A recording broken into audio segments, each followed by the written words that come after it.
ये सारी चींटियां अपने अपने खाने को अपने अपने घरों में रखने जा रही थी। तभी उसके सामने एक बड़ा सा बच्चा आकर गिरता है। सभी चींटियां उसे देखकर भागने लगती है। दरअसल ये बच्चा एक कमजोर और मासूम लड़का है और कुछ बदमाश टाइप के बच्चे हमेशा इसे परेशान करते रहते हैं और इन्हीं लोगों ने उसे धक्का देकर गिराया था।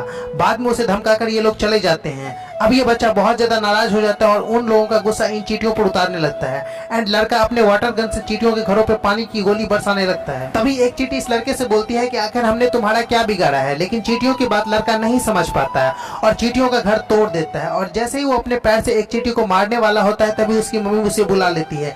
नेक्स्ट पार्ट चाहिए तो कमेंट में अपना प्यारा सा नाम और अपने गाँव या शहर का नाम लिख दीजिए।